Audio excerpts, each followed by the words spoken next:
Welcome, everyone. My name is Lagunai Liz Medicine Crow.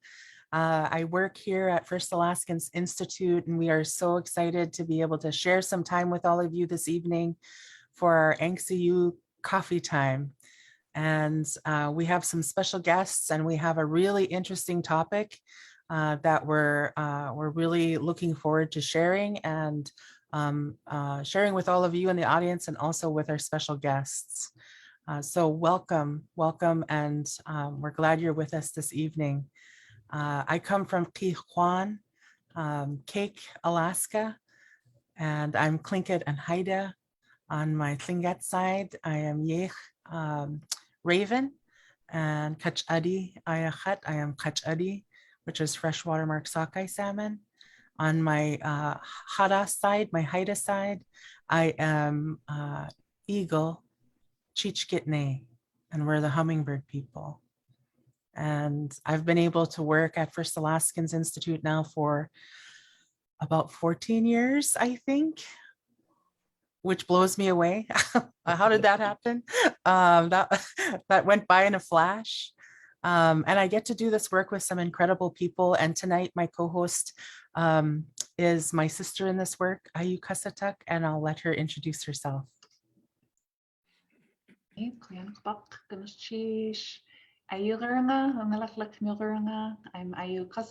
I come from Iñupiaq.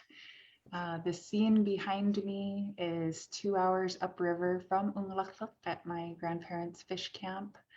Iñupiaq is also known as Iñupiaq on the western coast. Currently live, work, and raise my 4 kiddos on Deni'ina lands in Iġġiaġruk. I currently serve as Vice President for First Alaskans Institute, where I've been for 12 years, which is crazy. When you said 14, I was like, whoa, we're at 12 years already. It's been such an honor and a pleasure to be able to work with and for our community in all the ways that we have and continue to do. And I'm really excited for this conversation as well.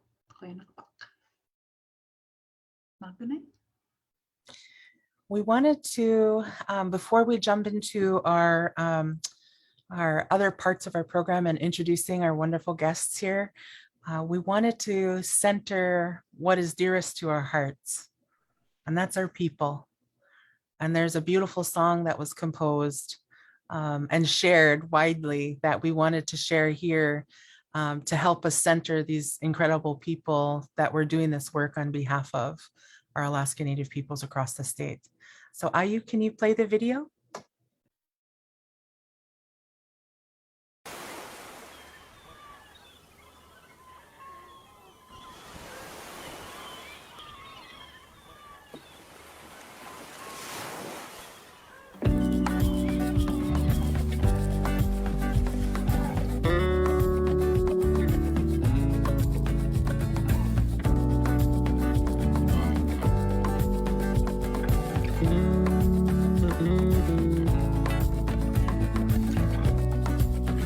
To the stories, we cried and we laughed,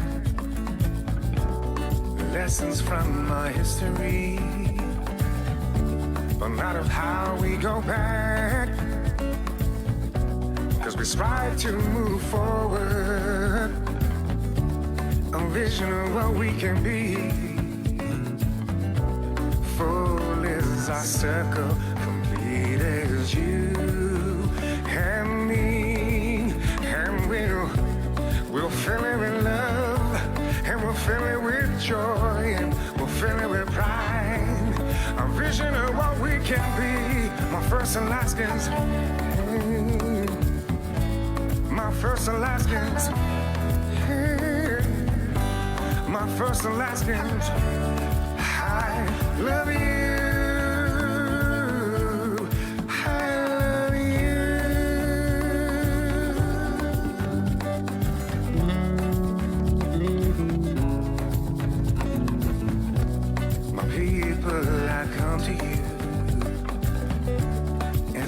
Hand in hand, shift of a paradigm. What's the answer? Maybe in the land. 10,000 years we met, beautiful native tribes. We didn't start this fire, but we kept it in the dark times, and you're mine. My first Alaskans, my first Alaskans, my first Alaskans. I love you. I love you, I love you. My first Alaskans, I love you. My first Alaskans, I love you. My first Alaskans, I love you. I love you, I love you. My first Alaskans, I love you. My first Alaskans, I love you. My first Alaskans, I love you. I love you.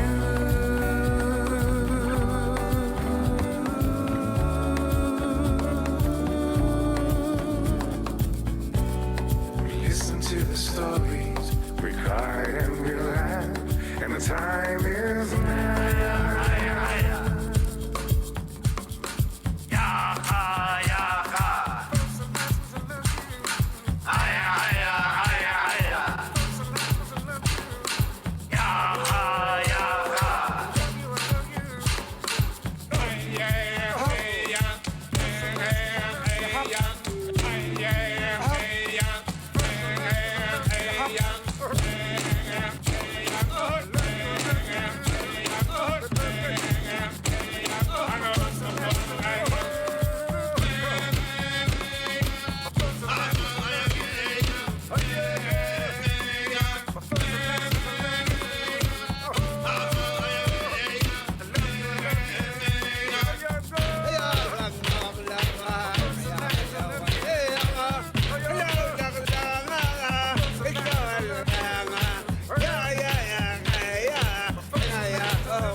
Such a beautiful video. Oh my gosh. It's awesome. Yeah.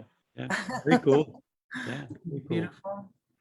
And, you know, that's really what's at the center and the heart of the work that we do. And we wanted to share it because it reminds us of who we are doing this for and what this history is about and what the future is going to be about. So Ganesh Hawa for letting us share that beautiful video and getting us all centered here together for this conversation. Ayu, do you want to share a land acknowledgement with us? Absolutely. Yeah, that song by our brother Kachung, Stephen Blanchett, is one that always centers me and brings me joy and just fills me up with the beauty of our people. It's so appropriate to start with that as we move into a land acknowledgement, seeing our people living our ways of life, our vibrant cultures, the beauty of our elders through our youth, living our ways of life. Such a beautiful way to start our time together because we know that Alaska is, always has been, and always will be a Native place. Indigenous stewardship of this place predates all forms of government. Alaska stewardship of this place is perpetual. Indigenous people have creation stories of how we came to be in a place. Our relationship with our lands and our waters is irreplaceable. You can't separate us from our lands and from our waters. And it is a responsibility of all of us to protect Indigenous stewardship of our lands and waters because it helps protect the well-being of them for all of us.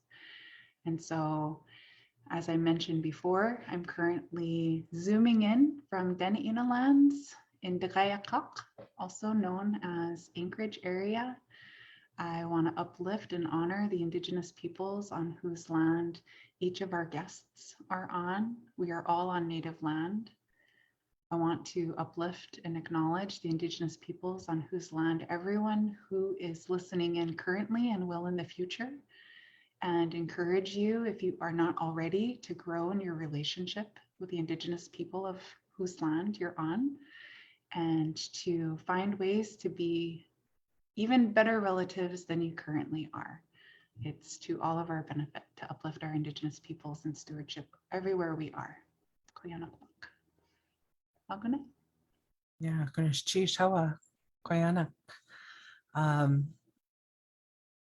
I really love the ability for us to do these acknowledgements. And I know that there's, different schools of thought around it, but if we follow Ayu's advice, and I found that in life, if you follow her advice, you're going to have good things happen to you. But if you follow that advice, you can also find it online really easy if you don't know whose land you're on, and begin a relationship with the Indigenous peoples of that area. So Ayu. Tonight is a really unique time for us. This Coffee Time series that we do is a way for us to share different topics of interest, issues, people, stories. And we've been doing this now for a number of years at First Alaskans Institute, starting first internally with our staff, and then realizing that these amazing people we were bringing into our place were people others would want to hear and be able to listen to as well. And so then we started sharing them with more people, and then the pandemic hit and we went virtual. And the first thing we did when the pandemic hit was to host a coffee time, to get our people together to start talking about what we were all experiencing. Way back when, way back in 2020. That's how it feels. And then last year we started an APSC U series, inviting guests to talk about unique aspects of the history of the Alaska Native Claims Settlement Act, because it's its 50th year. Last year it turned 50 years old, December 18th. I turned 50 years old, December 25th. And so my journey as a human, as a child of the Kachadi, of the Chichkitne, has evolved over the same period of time as what we now know today as ANCSA. So beginning last year and into this year, we're going to have and continue to have these kinds of ANCSA-U conversations and opportunities to continue to discuss what ANCSA means, and how it came about, and how it's doing today and where it's going. And so today, during this coffee time, we wanted to share about a very unique history. The unique history between our Alaska Native peoples and the Trans-Alaska Pipeline and the operating company known as Alyeska. We wanted to share this history for a number of reasons. On its own, it's important to know. But in terms of helping us understand the path that we have been on as Native people in the fight for our rights and the fight to protect our lands, to protect our people, this is a part of our history. And the relationship that has evolved between our Native people and the oil industry, specifically with the TAPS owners and Alyeska, and then the creation of even FAI as an organization. These things are all tied together.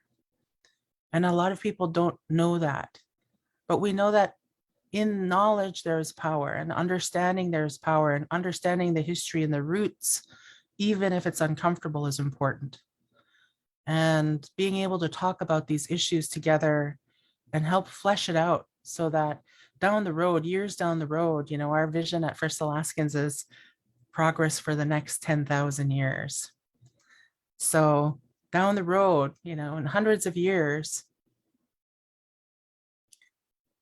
people will need to understand that this is, you know, that this relationship existed and what it meant, and what it can mean. So we reached out to our chairman of First Alaskans, Iġġiaġruk, Willie, Hensley, Admiral Tom Barrett, who is the recently retired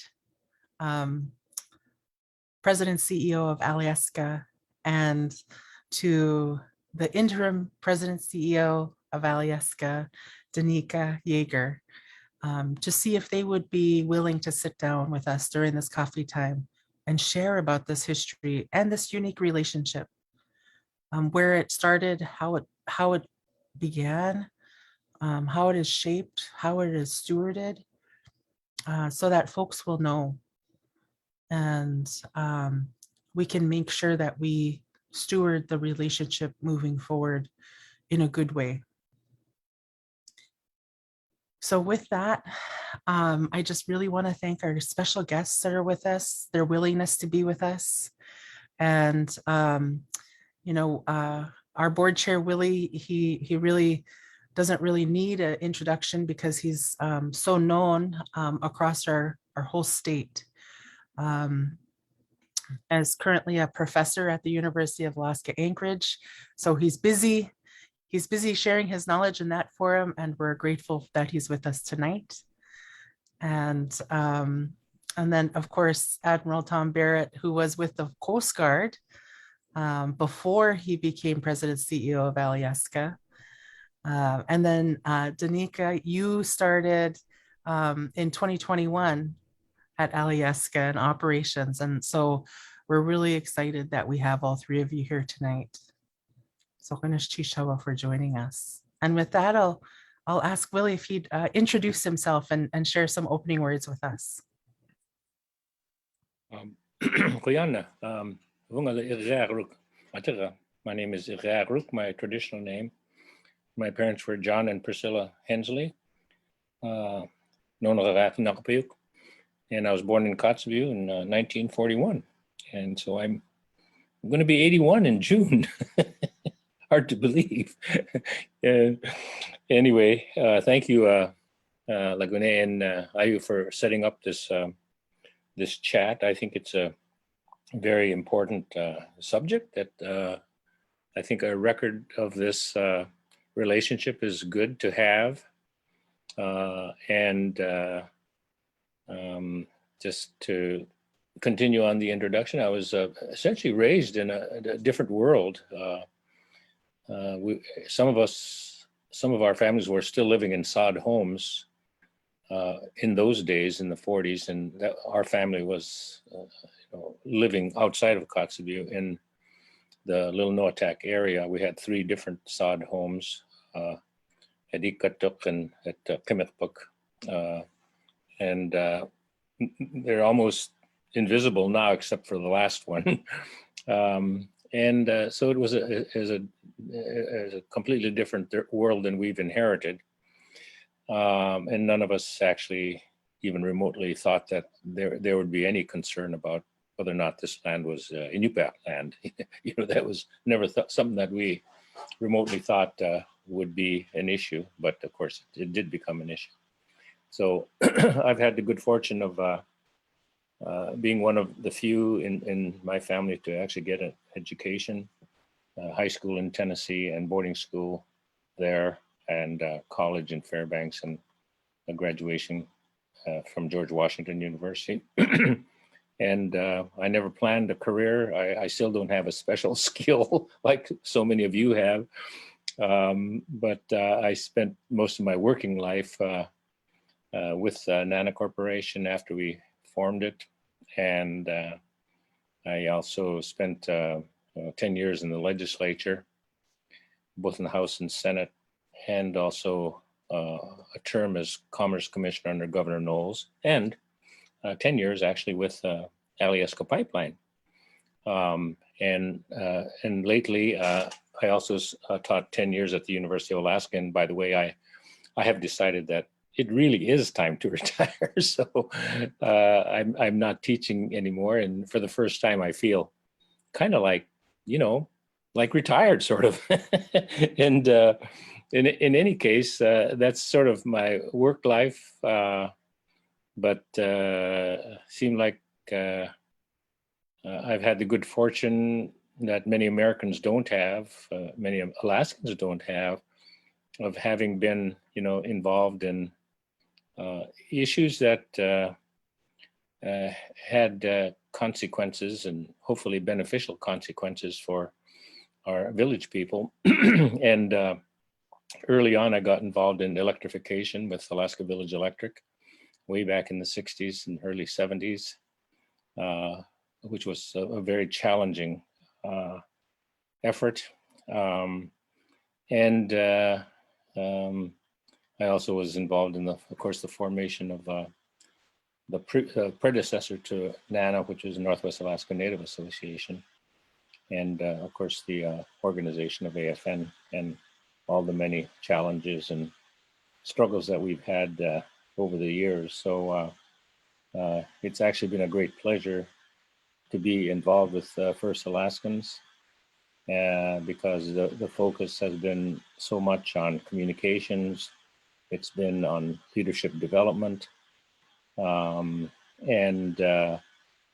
trying to deal with difficult issues. And I think this effort clearly would never have been possible had it not been for our relationship with the oil industry. And that goes back, I must say, more than 50 years. And I can't say that it's always been an easy relationship. The oil industry is interested in the oil industry, and they go after what they need and want. And of course, we had to oftentimes take a position on issues that weren't necessarily in the interest of the oil industry per se, but it's been, from my perspective, a productive relationship that has impacted tens of thousands of people. I mean, in the case of Alaska, hundreds of thousands of people, because Alaska couldn't have become what it is today without oil. No ifs, ands, or buts about that, and so it's like anything else. These relationships have to be nurtured. You have to have relationships. You have to have understandings. You have to have a willingness to deal with difficult issues. And I have found, in my experience, it's been a good relationship in many different ways. I mean, and when we get into the discussion, maybe we can talk about those different points in time where their position on issues were absolutely critical to our interests. And so that's sort of my self-introduction, sort of. Thank you. Iñupiaq, Iġġiaġruk. We'd like to turn over to Admiral Tom Barrett. If you can please introduce yourself and also offer some welcoming words as well.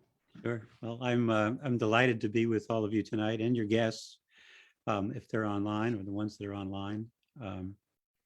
I've found my encounters and experiences with First Alaskans Institute and Alaska's Native people just one of the highlights of my life. And but I grew up, my parents, Tom and Mary Barrett, we grew up in a small town out on Long Island, outside New York. It was mainly populated heavily with World War II vets. My dad was a Army sergeant, fought across France and Holland and into Germany, and had a lot of, didn't talk too much about some of the tough stuff, but saw enough. But our whole environment, if you will, was populated by people who were just thankful and grateful to be alive.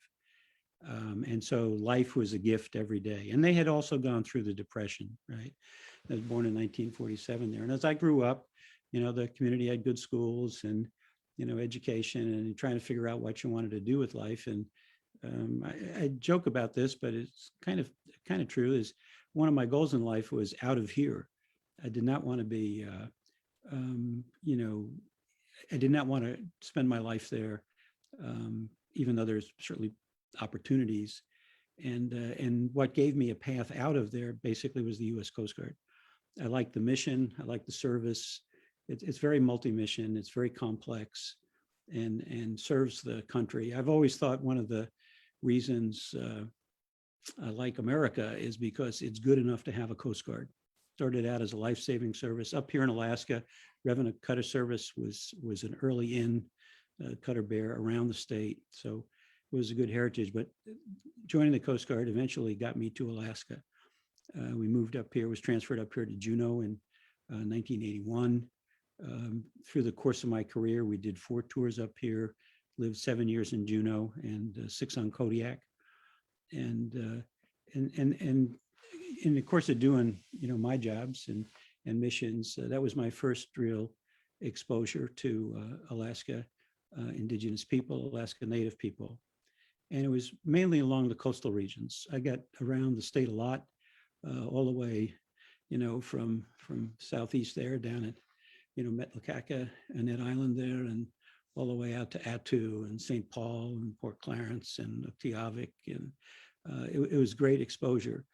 And early encounters with, this is pre-Alyeska, obviously, but early encounters came through that. When my Coast Guard career ended, I retired in DC, and I moved, I did a short stint at a local think tank there, science and technology place, and then was asked and was the first administrator of the U.S. Pipeline and Hazardous Materials Administration, which at the federal level oversees pipelines, including TAPS.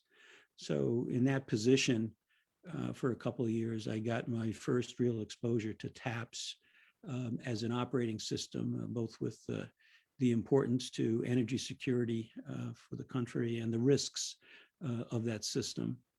And then I got to fleet up and become Deputy Secretary of Transportation and for a couple of years. And again, through the roles there, a lot of infrastructure issues, as well as oversight of departments. I got a lot of exposure up here through in dealing with FAA issues up here, as well as the oil and gas and environmental issues and stuff like that.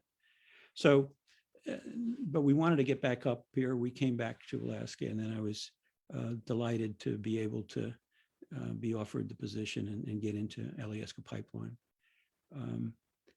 I want to divert a minute, if I have a minute. I want to walk back to some of my early Coast Guard experiences in Alaska, because it shaped my perspective, again, mainly on the marine side, environmental protection, marine environmental protection, marine mammals, fisheries, and the communities that benefit them.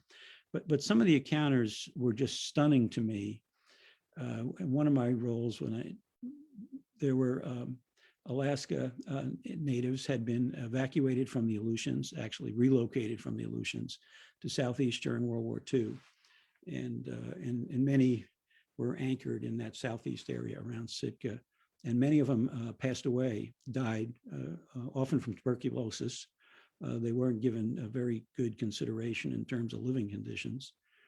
And through some efforts, we, the Coast Guard, became part of an effort to repatriate remains for those families that wanted it back to their home islands out down the Aleutian chain. And we were able to support that. But as part of that, I went over to crypts where a number of these remains were buried, a number of these people were buried, because it was located on the Coast Guard Air Station in a bunker. And it was just absolutely stunning to me to walk in there to my first exposure. I just wanted to see it. But the crypts had no names on them. They had numbers. And if you think of what that implies, the racism, the lack of respect to not even be willing to go to the effort of putting someone's name on a crypt, it's kind of, it was just stunning to me that that type of environment still existed. And it obviously does. It does continue to today in maybe different forms. So I was very proud to be able to work with Native leaders there and help basically repatriate for those who wanted. Some of the families preferred to keep the remains in the cemetery there on Sitka. There was a Native cemetery associated with it.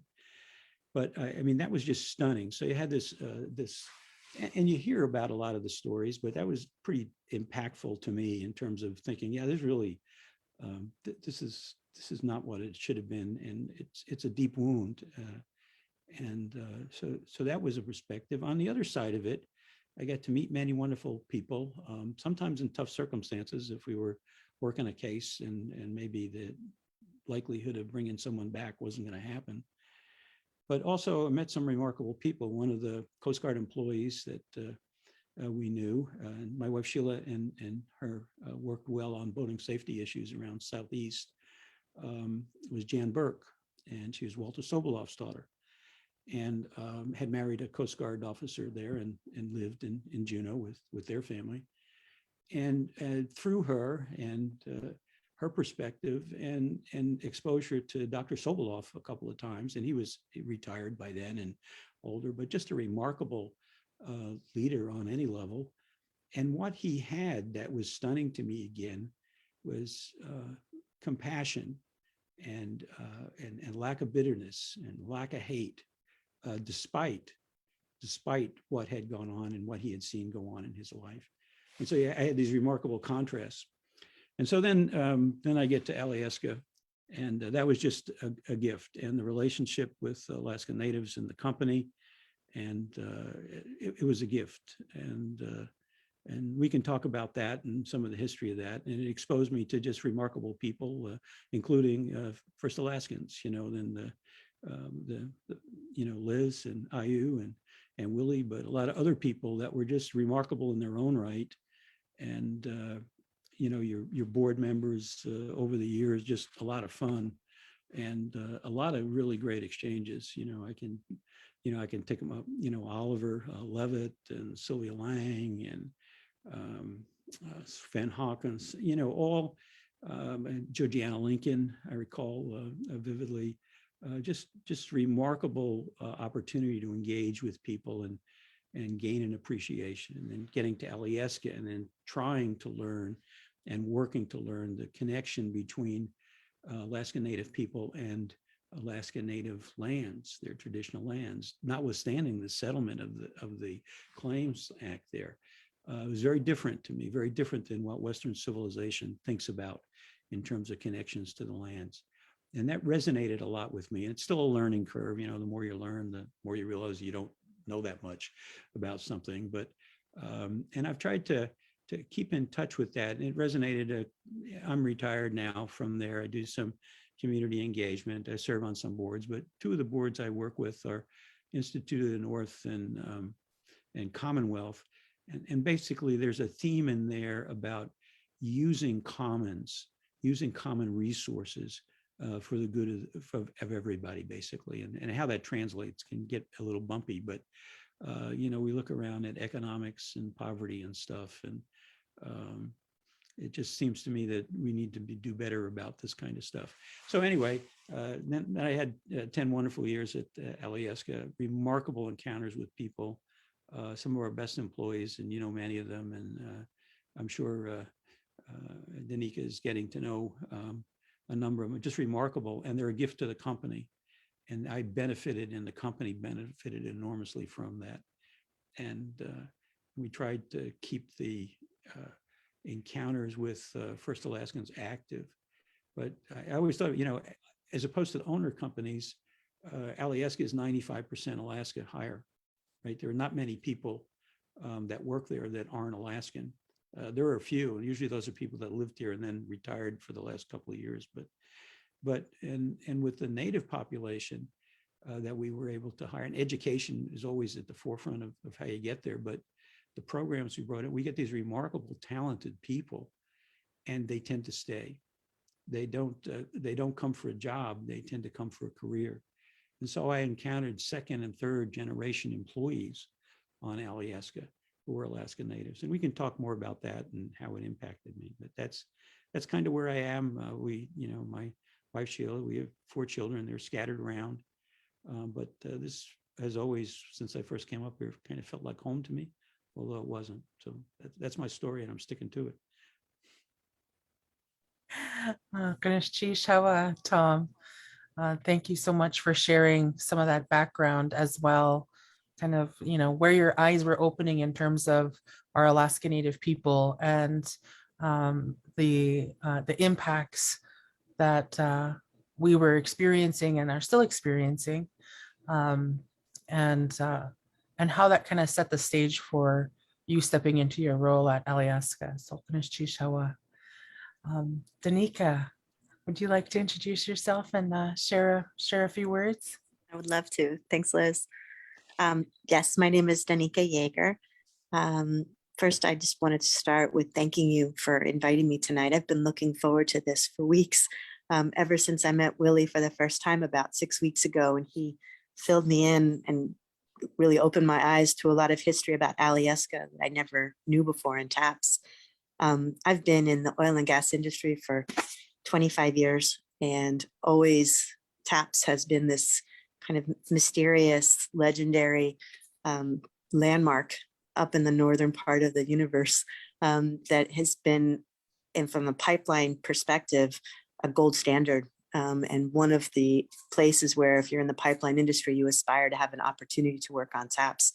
So when I moved up here, it was an honor to work on TAPS, and then only after I got here did I start to really understand the significance of the pipeline and of Alyeska for the state of Alaska and for the Native Alaskan population. And I've just been really honored to be part of it. And I'm so excited now in this new role that I'm in that I can actually start to affect some positive changes and some influence in the right directions. And so thank you, just all of that for this opportunity today. I'll say this, let's see, I'm not going to tell you how old I am, Liz. I don't know why you shared that, but I'm around your age. And I was born in Hong Kong.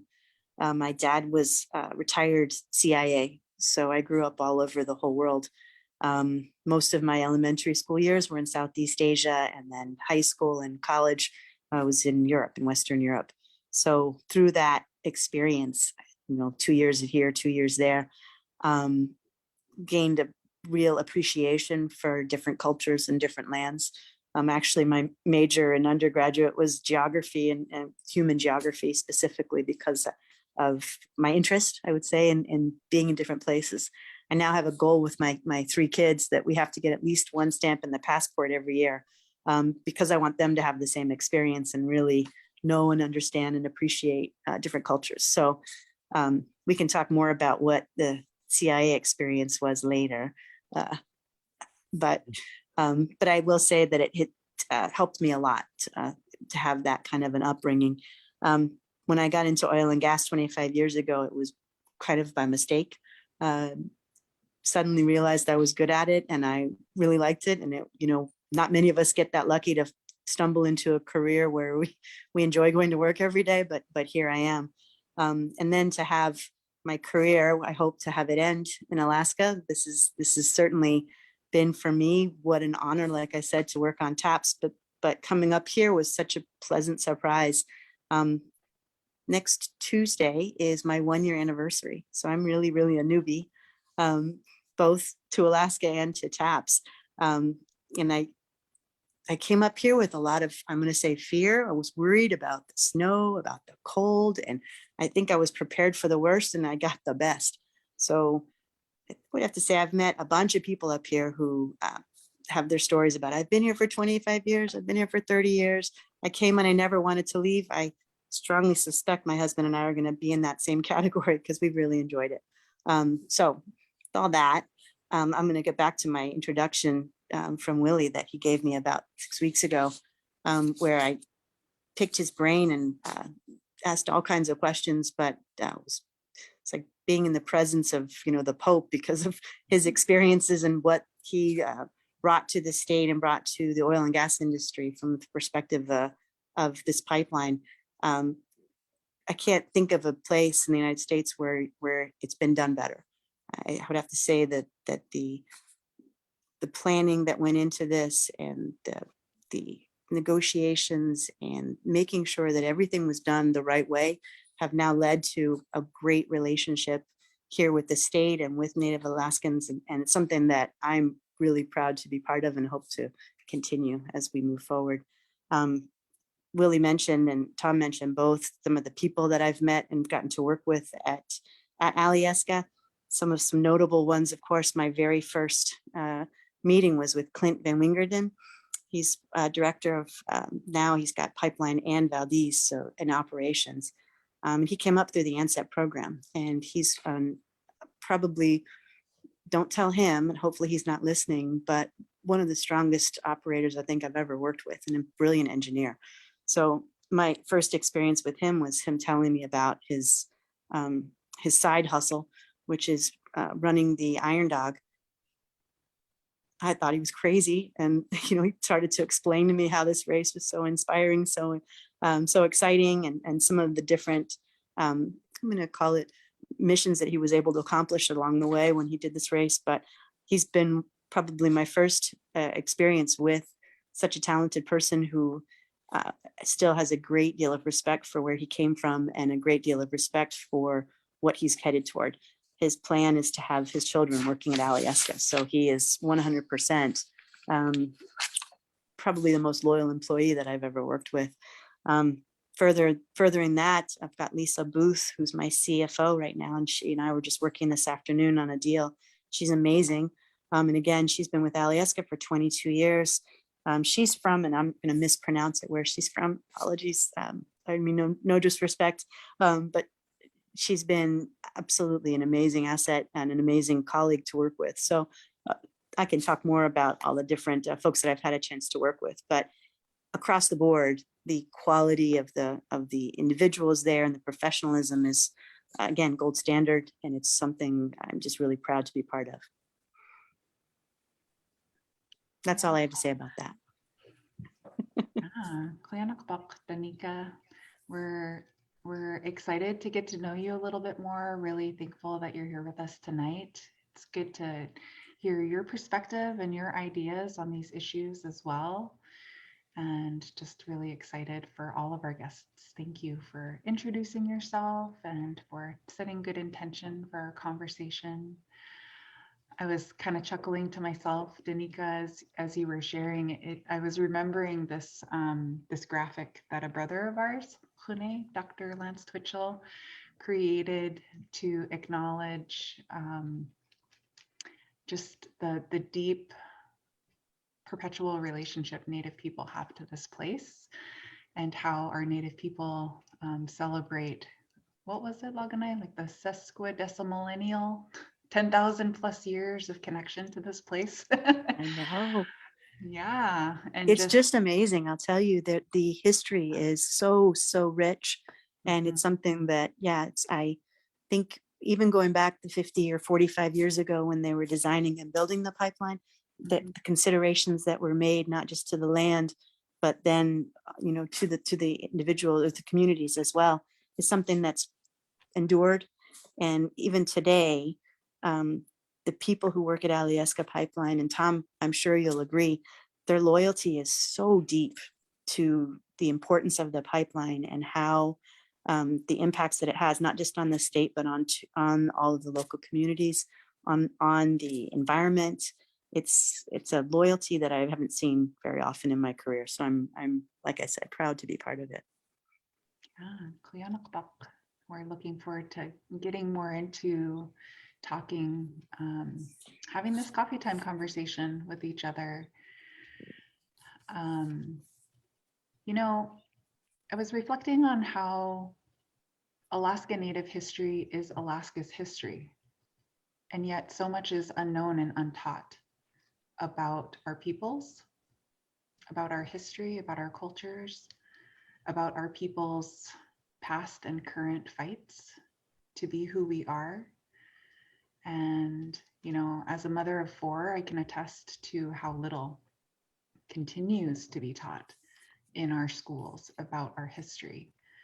And so we wanted to open it up a little bit by asking Iġġiaġruk if you'd be willing to share what you wish all Alaskans knew about the Alaska Native fight for our land rights and its connection to the discovery of oil. Thank you. I'm really fascinated by the comments from Admiral Barrett and Danika about their backgrounds. We were fortunate that people like them actually were detailed up here, you know, because when you get into that business, it's kind of like a global business, you know. I'll try to keep my commentary as short as I can, but having been a professor for 10 years, I kind of tend to ramble on because, you know, there's so much, you know, that people I think should know because it helps understand where we are today, you know. And I must say that, you know, Alaska Natives, we've been colonized, right? And that has lots of implications. And, you know, we weren't citizens, of course, of the United States between 1867 and 1924. Could not vote, we could not own land, we could not file mining claims. You know, that's why Joe Juneau, you know, is famous because I forget the Indian chief, brought him to the gold, right? Because he chief himself couldn't file for a claim because he was not considered a citizen. In any case, there's a long and not so good history of being colonized because it's the same the world over. You know, we're expected to change. There are change agents of all kinds working on us, trying to do away with our identities, our language, our spirit, our history, our culture.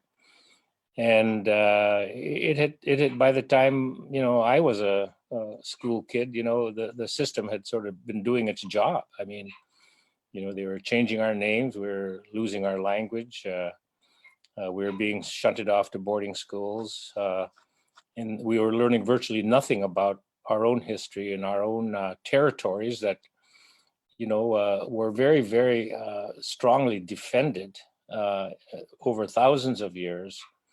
And that's why people, when they identified themselves, if you were like a Iġġiaġruk, you knew you were identifying a territory, a people and a territory, you know. And there were lots of them, and there were lots of wars actually. But needless to say, you know, by the time I got involved in the mid '60s as a 20-something, literally there was no question to me now that we were well on our way to losing complete control of our space. You know, we had almost no representation in the Constitutional Convention. There's nothing in the Constitution that recognized our ancient histories here. No recognition of our cultures that would have been helpful in litigation, you know, for instance. And so we were literally not involved in the statehood effort to speak of. But thankfully, and in good part for the Alaska Native Brotherhood and others, they insisted on a clause that pretty much was very, very key, the disclaimer clause, where the state disclaimed any right to native lands, but they weren't defined. And so as far as the state was concerned, it had carte blanche to select darn near anywhere they wanted to, without so much as a hearing on this transfer of traditional lands to the new state. And of course, we were all pretty much ignorant of that the whole Russian era and the transfer to the United States, and the fact that for a century there had been no resolution of the underlying indigenous claims, even though the first Organic Act recognized that there were indigenous rights and that we wouldn't be disturbed in our use and occupation of land or the land that we claimed. That was way back in the 1880s. In any case, in my view, we were well on the way to losing that 103 million acres to the new state, and at the time that I started studying it. And of course, that we engaged in that battle, with such limited knowledge, limited historical understanding, limited legal knowledge, no financial support, no communication system to speak of, except the mail. And, and people who just were passionate about the land. And the great news is that this country responded. I mean, and Alaska responded as well, even though we had to fight tooth and tongue, with the state of Alaska, whose own existence was at stake, really, because I don't think Alaska would have survived as a state, without the discovery of oil in 1968. If it did survive, our taxes would be very, very high and our population very, very low, and that's just a reality. I understand what it was in the territorial days and how limited our economy was. I remember the early statehood days when really the state couldn't do anything hardly for our villages or very much for the cities either, because there was no money, and so what saved Alaska was the discovery of oil in 1968, and by gosh, through the Alaska Federation of Natives and the unity that it provided, we were able to convince not only the state of Alaska, but the US Congress, with the help of the oil industry, actually, that there had to be a positive resolution of this issue. And I think Alaska Natives at that time, the leaderships were pragmatic. They understood that we were never going to get 100% of Alaska back. No ifs, ands, or buts about that. But by gosh, even though we only ended up with a fraction of what we used to have, it still was the most phenomenal indigenous settlement ever in the United States. And I have given credit to Wally Hickel. Because even though we fought with him tooth and tongue over the land freeze, he was the first elected official to support the 40 million acres. And with him, we came up with this idea of the corporation as a vehicle, because there was no way in the world that the state was going to accept the creation of 200 reservations. No ifs, ands, or buts about that. And so I've tried to make that clear in the angst at 50, discussions that in a sense, that was the price we paid. People were not willing to accept the idea of federal or BIA control over our lands. Our own people, they wanted to have the say over what happened with their land and their financial resources. And that's what we ended up with. And so that whole issue, if we had not been able to hang on to that land freeze, and let me tell you, it was not easy, and we had to be very careful about how we dealt with it, because there's a certain point in which the table is turned and you're run over. And we didn't want to get to that point, and we pushed it, I think. But thankfully, we had a president, Richard Nixon, who it is said he knew only one Indian well, and that was his football coach in college. And he had a lot of respect for Coach Newman, and he carried that respect to the Indians, and he was convinced to support a land claim settlement, and without him, it would not have happened. It simply would not have happened. And then, of course, then the big issue became the pipeline. but we had fought with almost every major economic interest, from the fisheries to the sports hunters to the business community. The miners were some of the worst ones, and in the end,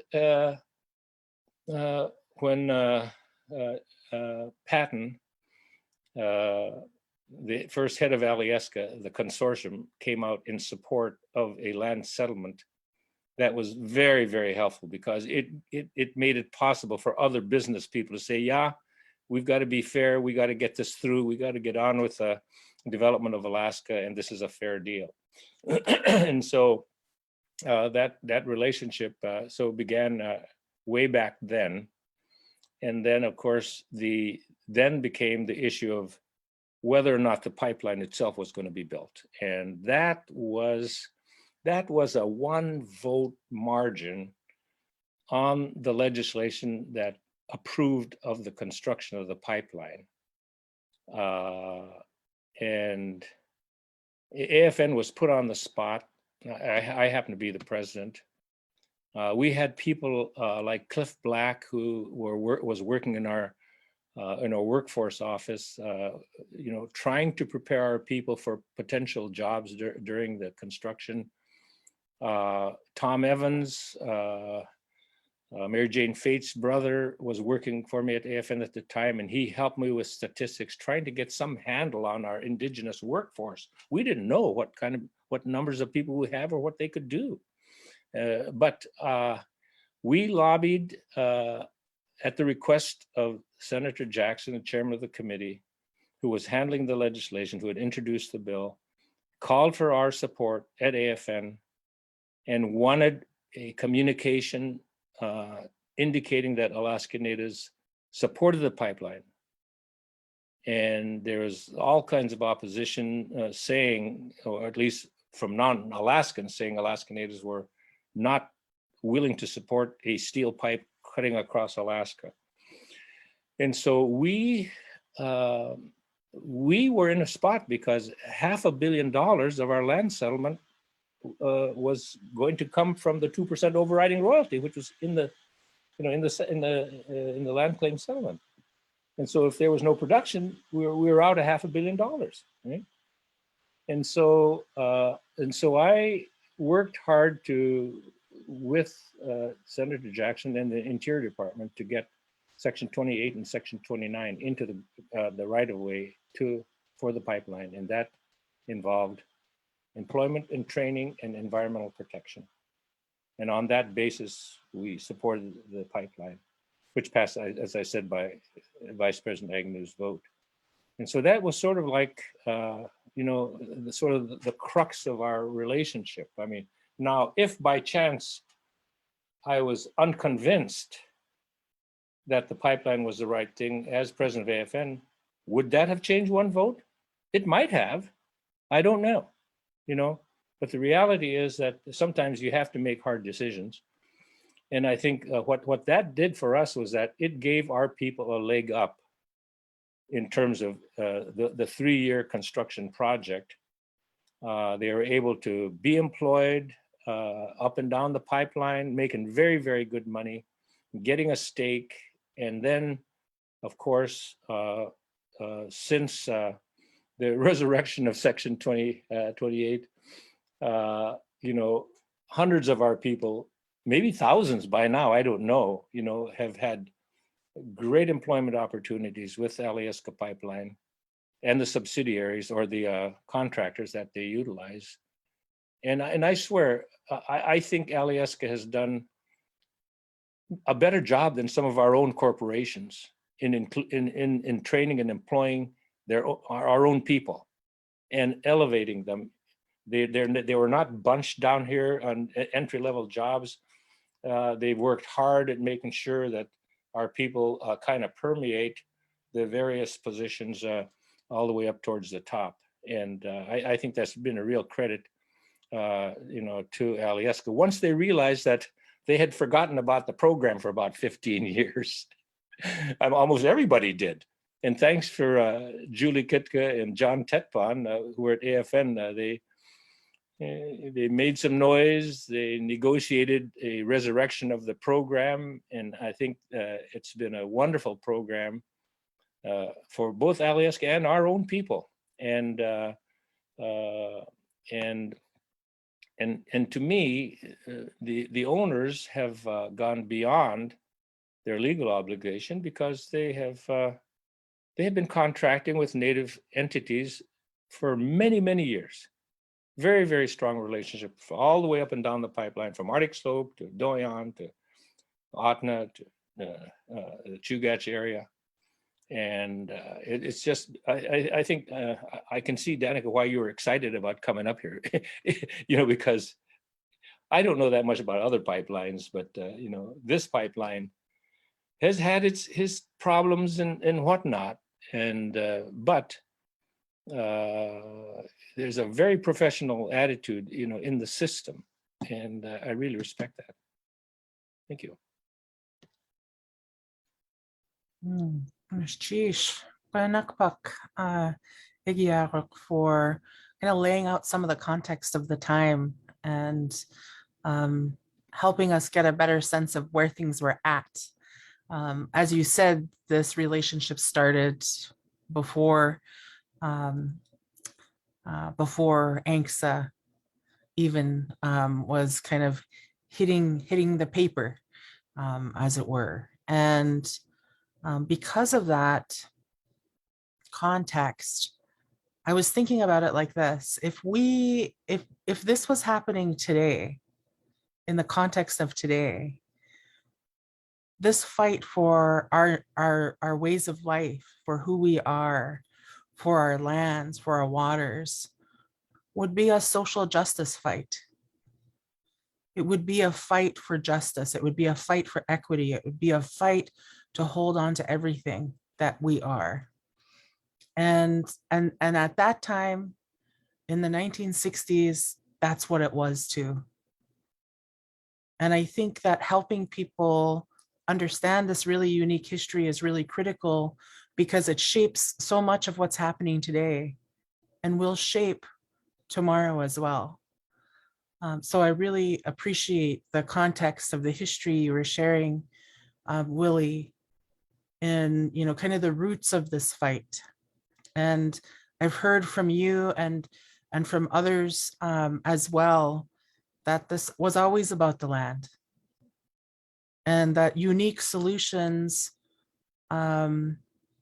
had to be crafted, certainly, but negotiated, definitely. And understanding how that has such profound impact on where we are today. And it's not an easy history. It's not an easy history. I know at your presentation during Elders and Youth, you shared about that pinnacle moment where, if Alaska Natives said no to the pipeline, it would have been disastrous for Alaska. And if the pipeline said no to the passage of the land claims, it never would have happened. And so this, this crucible of elements were kind of forced together. And in that forcing, some really interesting dynamics and relationships were formed. And, the year 2022 has interesting significance for us as an institute, because it's our 20-year anniversary of when we became formally known as First Alaskans Institute. And First Alaskans Institute is a construction. It is a creation that came out of a volatile history between Alaska Native people and the oil industry. And so Willie's set a stage here in terms of the context of our Alaska Native land claims and the fight that was happening already around the freeze on land selections by the state, and then the discovery of oil. And so I wondered, maybe Tom, if you would be willing to share a little bit of history from the Alyeska side, from the pipeline side, about what was happening in the context of the oil industry at the time oil was discovered, and how it led to that pinnacle moment where this relationship was kind of pushed together, as you will. Yeah. Liz, it's remarkable. I think Willie captured a lot of it. I just want to acknowledge something, and I think one of the things I really like about one of the outcomes, which is First Alaskans, is Willie and Emil Nadi and Oliver. They accomplished, the leadership was stunning to me looking back. I don't know how the industry perceived you there, Willie, but at the age you were accomplishing these things, it's absolutely stunning. And one of the focuses that First Alaskans have that I admire, and we've always been proud to support, is elders and youth. It's shaping the next generation of Alaska youth, to hold on to the stories and the wisdom, but more importantly, I think, to inspire them that they can achieve.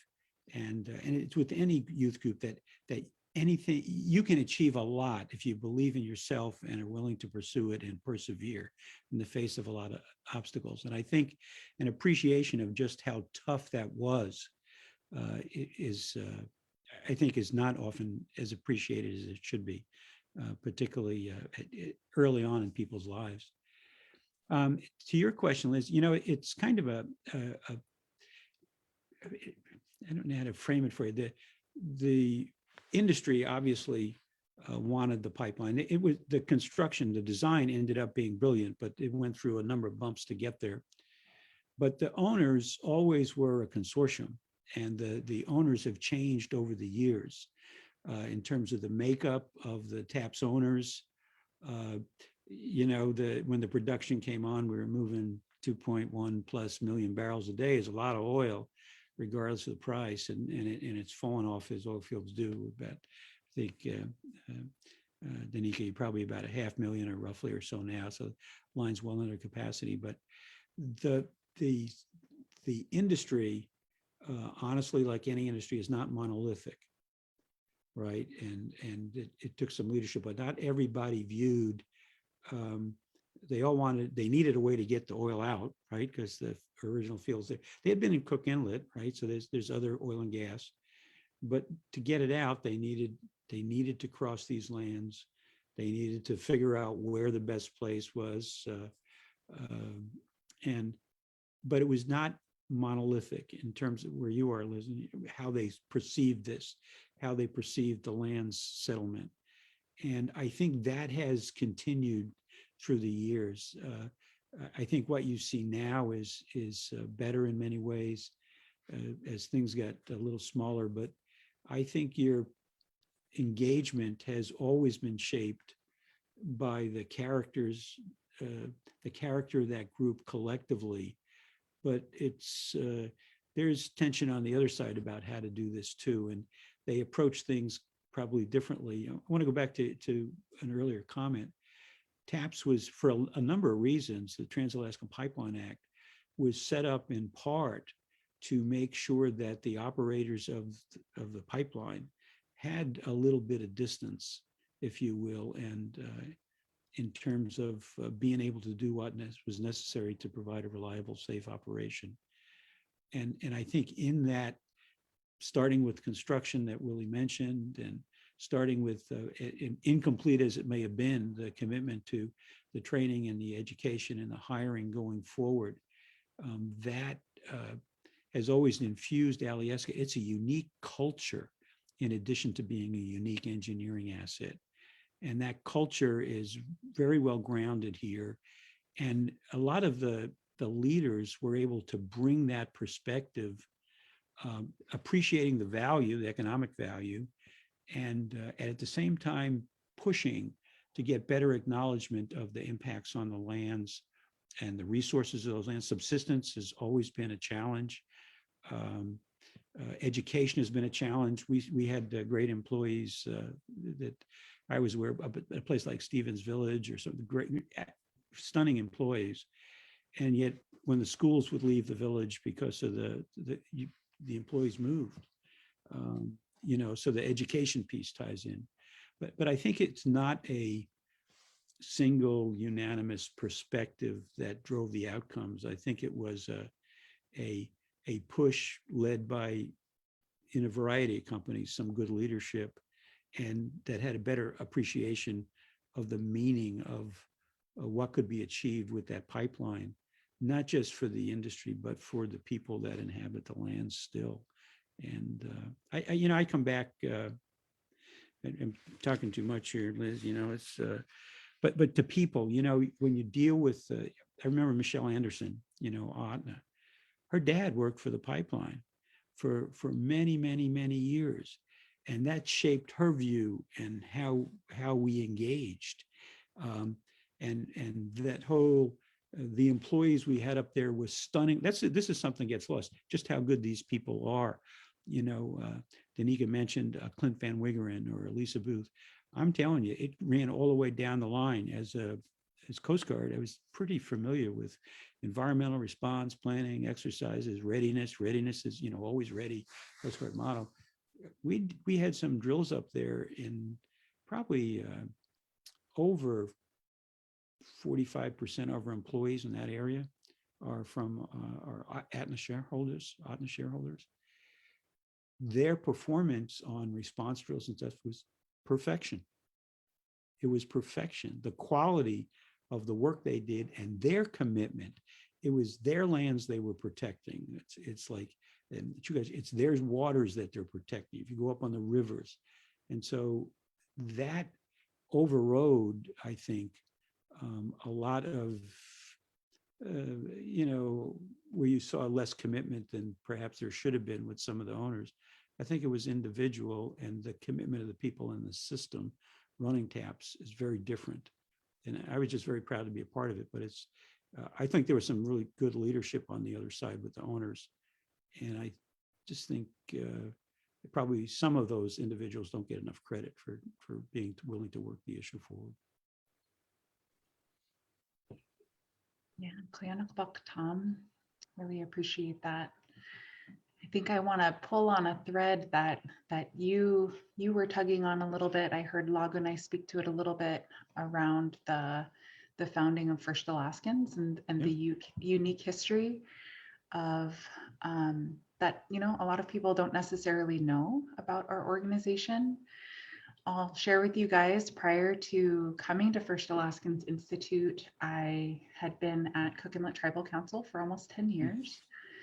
And in the time that I was there, we administered an Alyeska Match Scholarship, which I was really curious about where that came from. And so for my senior project at Alaska Pacific University, I actually did a research project for my bachelor's degree on the connections between Section 29 and NUA, and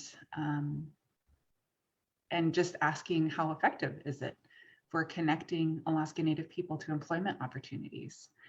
You know, little did I know I would then come over to First Alaskans Institute, where this is really intertwined in our history as an organization. And so I wanted to see if you or Iġġiaġruk maybe might want to share a little bit more of what that history is, how First Alaskans came to be, how that agreement came to be. I'm not sure, Iġġiaġruk, if you're there. We might have you kick it off, Tom. Oh, there you are. Well, I'm here. Okay. Well, you know, there was a AFN Foundation actually, you know, before First Alaskans. I don't know if the participants understand that, and it was involved actually. They had it was just post settlement. You know, there was all kinds of concern about how our villages would do in terms of trying to understand and create and manage, you know, these new entities. And so there's a lot of training going on. And I think that foundation was involved in that. They also had a newsletter And then one of their big projects, which I think is one of the best books around still after it needs updating, but they did a kind of like historical or sort of a textbook on Alaska Native history, including the Claims Act that Bob Arnold edited. And I think that was one of the great contributions that they made. And then, as I mentioned earlier, you know, the United States needed the oil big time. There was a big oil embargo in '73, Arab oil embargo. You know, Alaska was dying on the vine. It needed the revenue. I mean, the whole world was, you know, out to get this pipeline built one way or the other. And by gosh, I think they were going to run over who was out there was going to try to stop it. And of course, we were put in a position where, you know, as a minority, you know, you don't run the system. You're going to have to do the best job you can of trying to channel it and try to take care of your people. And that's what we tried to do. And like I said, it provided an opportunity for thousands of our people to get a stake, get some money for college, get a fishing permit, fix up the house, you know, and many of them made a career out of it eventually, out of their relationship with the pipeline. And but then however, post pipeline, everybody forgot about it for, like I said, for about 15 years. And there was some potential litigation out there. But again, I think Alaska Native leadership being pragmatic, you know, I mean, you know, if you can work a deal out that works for you and whoever, it's better than just, you know, making the lawyers rich, right? And so they resurrected the program. And we also, there was some very specific obligations that Alyeska had in terms of, you know, putting money into education, in terms of training, and working with the contractors to make sure that they understood that they had obligations as well. They weren't free to do whatever they wanted to do. They were part of Section 28 as well. And we worked particularly well with Bob Malone when he came, and he was around at the time there had to be a renewal of the right-of-way agreement, right? And that was a major undertaking. And out of that arrangement that AFN had made, there was a commitment by Alyeska to make investments for 6 years of $1 million a year. And eventually, in working with the owners, they committed a $20 million to the First Alaskans Institute. And I think it was Byron Malott who was our president at the time. And that's been the basis of our funding for the First Alaskans Institute. And it really ensures that we'll always have, if we manage it right, and thank goodness, at our last board meeting, it was reported that we have, I think we got around 20 million, and I think we have expended about $20 million, and we still have the money, right, invested in earning income to sustain the efforts. And so, you know, if everything goes well, you know, this institution should be working for Alaska Native people for another 100 years, or maybe the next 10,000 years if the world lasts that long. And so it's been just a wonderful relationship that has allowed us to not just be narrowly focused on the pipeline and the workers themselves, but to work on other issues that impact the Native community. And I really appreciate the fact that the owners were willing to give us that flexibility to work on those issues that are meaningful to Alaska Natives, because issues change over time, and sometimes you need to change your focus. Okay, is that helpful?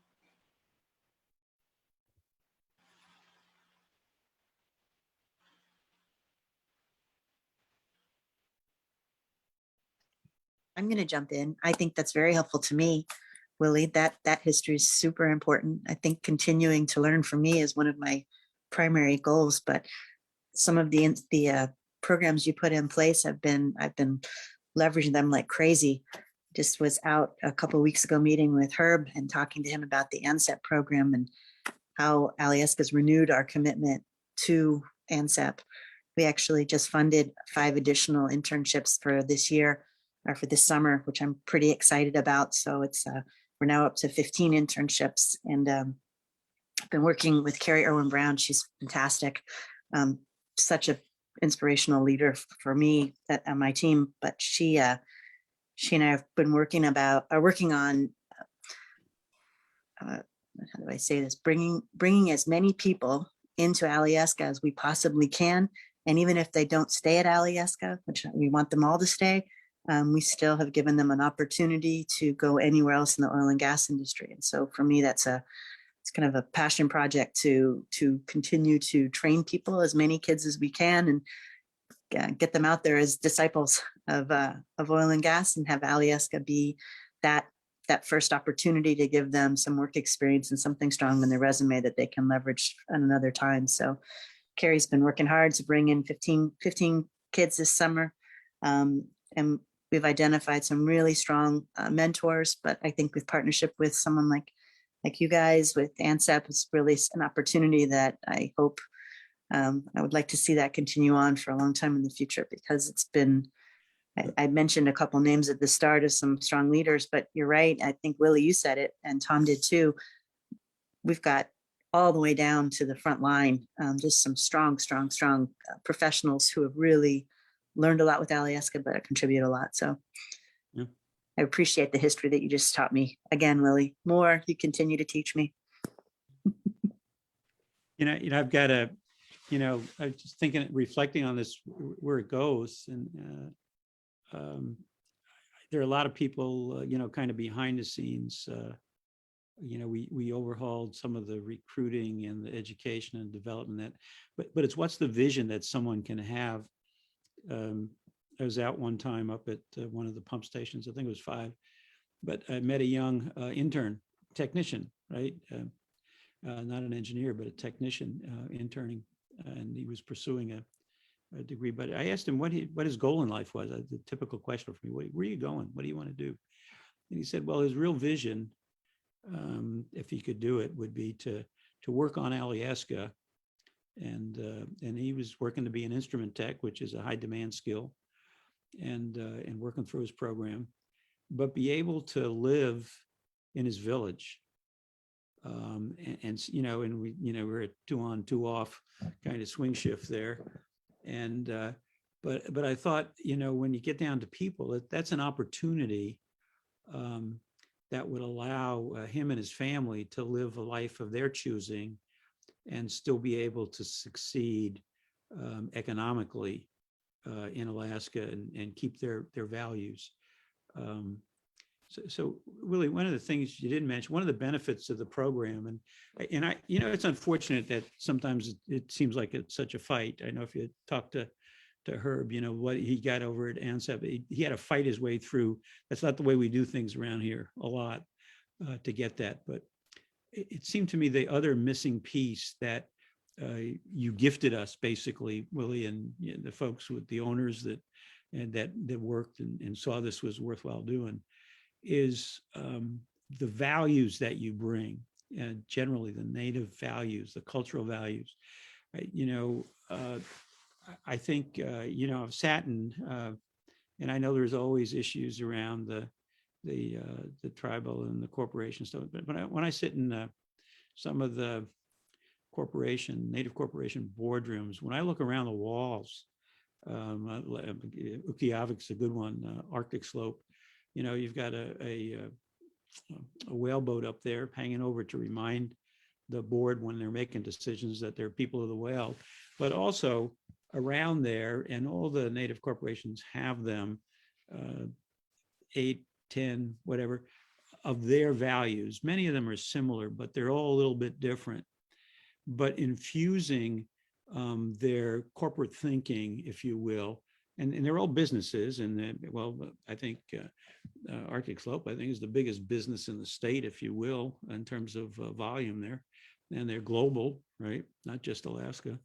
But infusing your corporate decisions with a set of values that ties directly back to the people that you're representing and acting on behalf of.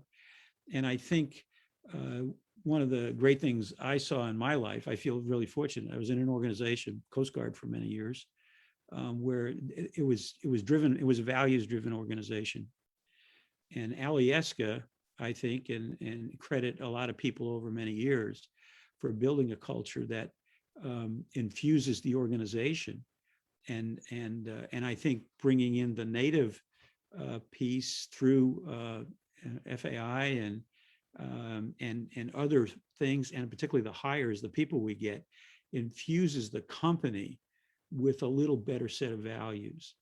And I think that, to me, is one of the biggest positive outcomes of it. And it's subtle. It comes in different ways, but it's different than what you see in many corporate boardrooms. It's a little richer, a little more in depth, and a little more directly connected. And yet it's a business, but the people bring a different set of values. I think they're more sensitive to the protection of the lands and protection of the waters, and supporting their own villages and their own families, and yet trying to adjust to a kind of different kind of business environment, certainly in the energy industry. And I don't know how much people talk about that, but and it's a huge step. Why? I was always baffled by this, and you can maybe it's just kind of some inherent, even intentional or unintentional, but I think largely unintentional racism when you get down to it, because it's like, why would you cut yourself off from all that talent for any reason? I was in one of these, well, it was Rotary, I'll tell you, years ago. I had more time. But at that time, Rotary was bringing women into Rotary. And I was on the scholarship committee. So it was a contentious issue out there in Kodiak where we were, but people were walking away. And I mean, it was a non-starter certainly for anybody in a position like mine there. Like, if you don't do that, well, we're out of here, goodbye. But I asked a young woman, I said, well, if someone says, what is it, right or wrong? What would you think about admitting women, and why? And she looked me in the face. This is a high school student, and she said, I don't understand. If you don't have women in your organization and representative in your organization, you're cutting yourself off from an enormous talent pool. And that really plays out equally broadly from a diversity perspective, but particularly in Alaska, with the Alaska Native population, that talent pool, if you can get the education and the training and get the opportunities, I think the benefit flows much stronger into the company than anything that you put in or invest in, whether it's a scholarship program or grants or stuff like that. And I still puzzle on that sometimes. Yeah,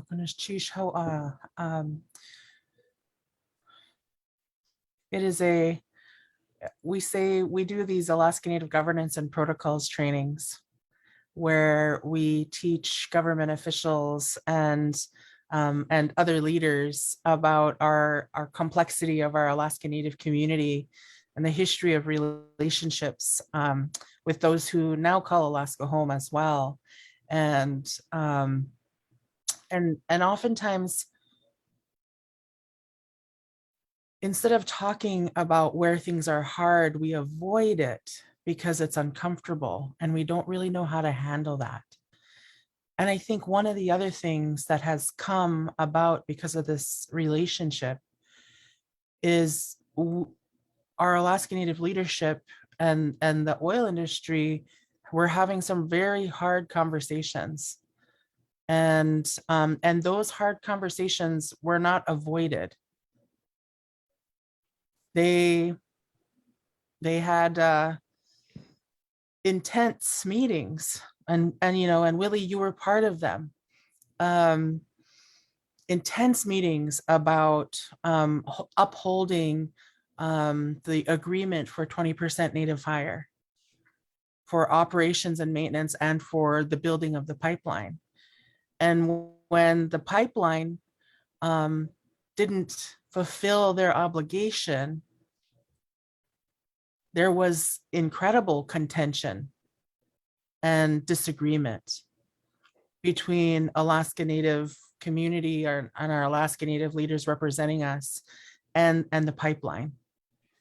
And one of the things that's important for folks to understand is that this is not something that was perfect at birth, and it's still not perfect.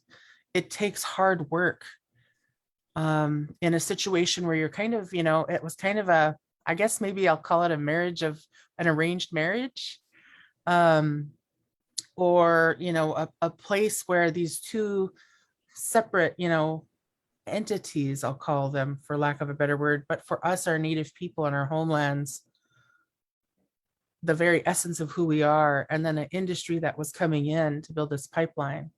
And there were agreements in place at the beginning, but going through the process, those agreements started to crumble. And in that crumbling, intense conflict. And I think one of the other things that can be said about where we are now is that through that intense conflict, even when people didn't agree, they still stayed at the table with each other. And they crafted something else. So I wanted to ask you, I know it's uncomfortable for us to talk about where those conflict or tension points are, but this is also a crucible of history that we need people to understand as well. And so I wanted to ask you to share about that time, about that, what occurred, what was the tensions, how were these disagreements happening, and then how did it start shifting and what did it become, so that people understand the context of, where it started from in terms of the discovery of, oil while our Alaska Native people were in the midst of a land fight, and then the passage of, of the land claims and then of TAPS, and then we get to this critical moment in history. So I wanted to invite you to share a little bit more about that, so that we can also help folks understand where that has been and where we are now. What it means to steward a relationship, even when it hits a hard patch. So I think that's also something that has come out of this. And quite frankly, our country has forgotten how to have those kind of conversations. And we're seeing that across this country. And I think this is also an opportunity to kind of share about where those tension points were and then how it started to kind of evolve. Yeah. I think you're spot on. I think there will always be tension points, but there's sometimes not what they appear to be. I never felt it was a numbers game. I don't know, Danika, I don't know your current Alaska hire, but our Alaska Native hire where are you? I guess About 26%. Yeah. Which is strong, but it's, we can do better. Yeah. So I always felt it was that and I understand they didn't keep the commitment, right? And I think and I don't know the individuals who were involved in doing that. And you always want to be trustworthy in life, right? But I always felt that what was underestimated was the value that the company and the operation gets out of the employees that live here and who have the more of the native attachment to lands and waters, and that drives it's a different motivation. And it's a business, right? So you've got to be efficient and you've got to be smart, and on taps, you certainly need a fair amount of technical proficiency just because of the nature of the operation and hydrocarbons and all the risks that go with that. But I think it's tried to transform. It's not, this is the hard thing. It's maybe, be curious what Willie or Liz or, what you think on it, because I never felt it was an entitlement to some number. I thought that missed the whole issue. The issue is, how can we be successful as a company in that business in Alaska? And it's a tough environment. When I was close, I used to say you have, huge distances, right? You have some of the worst weather on the planet, and you have virtually no infrastructure. And as apparent on taps, the people that work at the pump stations are the first responders for anybody going up and down that highway a lot of times, or flying over it, and sometimes they crash. But I never understood that it's the value proposition. Businesses talk about a lot, the value proposition. A lot of that value comes with the skills and ability and attitude of the employees that you're able to hire and that you're able to retain and that do a job for you at a level of excellence. They're driven to deliver excellence, if you will. I just, in the Alaska Native community and our employees, they're very much a part of that. We used to call it, the expression was hashtag TAPS Pride. And that's just, it's certainly a performance pride and reliability and safety and efficiency and all that, but it's a pride, it's a legacy pride at being associated with this endeavor, this enterprise over many years. And with the connection to the lands and the waters, Alaska Native peoples have been and will always be, hopefully, part of that legacy in a very positive way. And I actually think, Liz, going back to your question too, there's a model here, right? Being able to stay at the table and work through the issues and not having hidden agendas, not having, issues that are on the floor and nobody wants to talk about. That doesn't move the needle forward.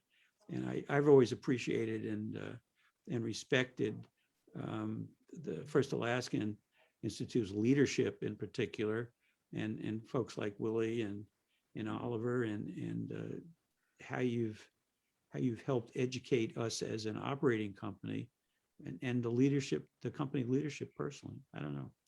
It's kind of, I don't know, Liz, how to, there was, I think, some bumps there.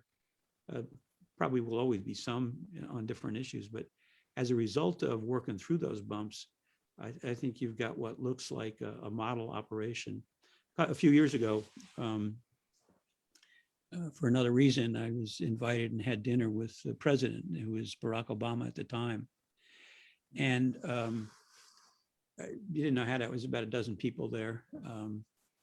And didn't know what to expect. And he was up because of Arctic issues, right? And the US was chair of the Arctic Commission, not the Arctic Commission, but the Global Arctic Group. And so he gave a speech, and then, but at the dinner table, what he did was basically tell the audience, if you will, the people that were there, he said, tell me some things about Alaska and what goes on up here that I might not hear from my staff. And so it was kind of open door to tell the president whatever you thought about. And different people had different perspectives on a lot of stuff. And honestly, what I mentioned to him was the Alaska Native Hire and ANSEP and the program and how it worked, and our relationships, and trying to build on and work on those relationships. I don't know, the impact. I know that he sent his science advisor out the next day to go visit the ANSEP program. I don't think we got him to FAI. But I do think one of the issues that you'll continue to confront, I guess I'm speaking to Willie and Liz, and I don't know how you might approach it. there's a lot that's not understood about not just the issues up here, but that better solutions for all are possible. And this is kind of a model of that, I think.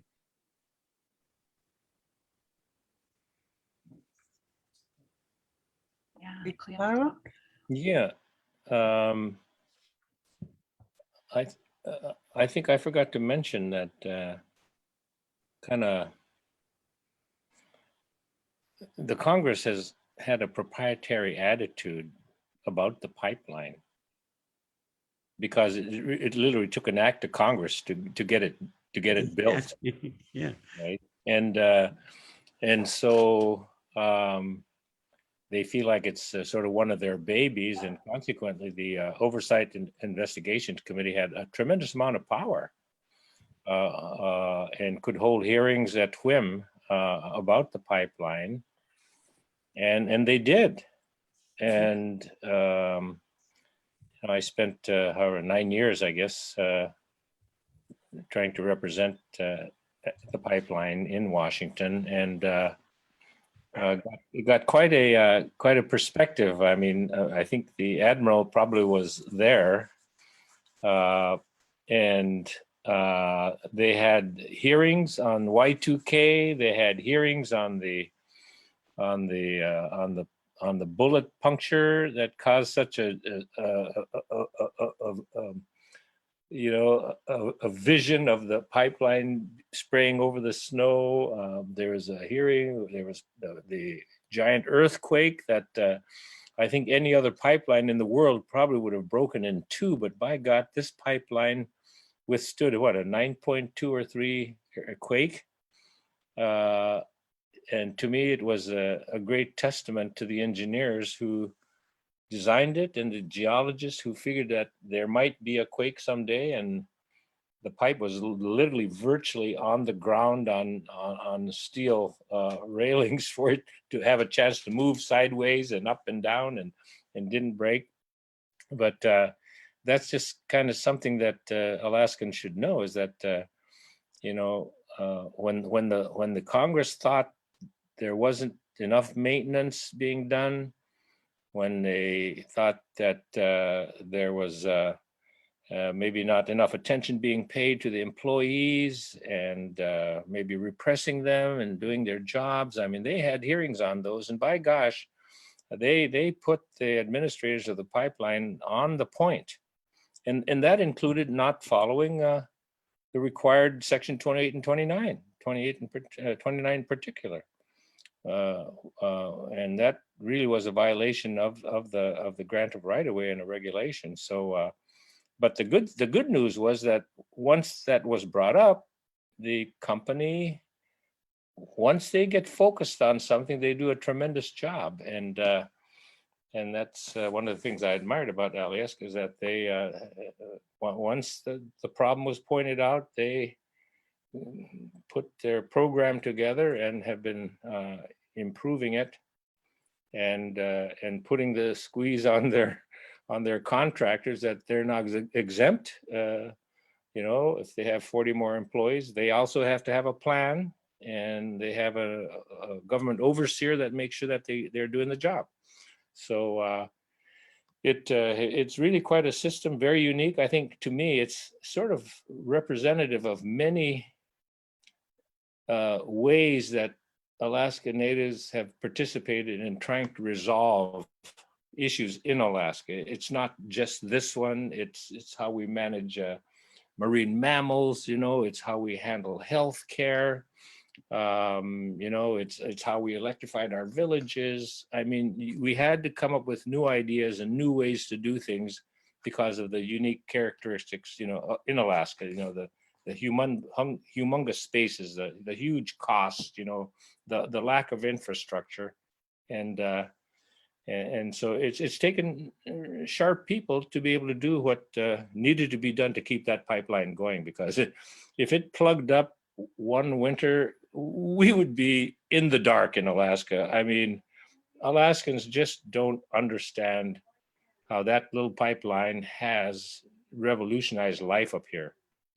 I mean, in so many ways. I mean, I know because, as I said, I was here in the territorial days, in the early statehood days when the state could do almost nothing for the people.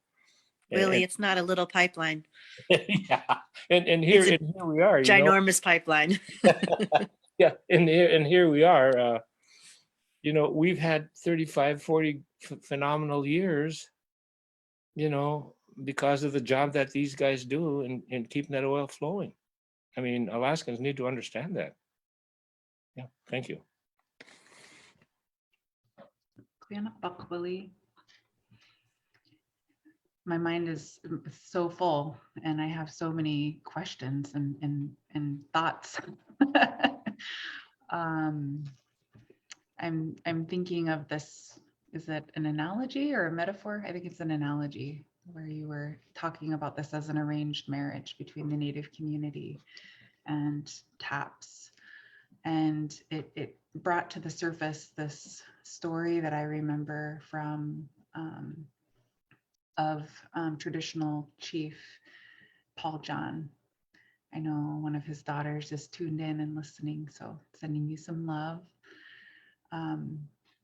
I was reading about his tremendous advocacy. You know, traditional chief Paul John of Toksook Bay was, you know, such a giant of a leader.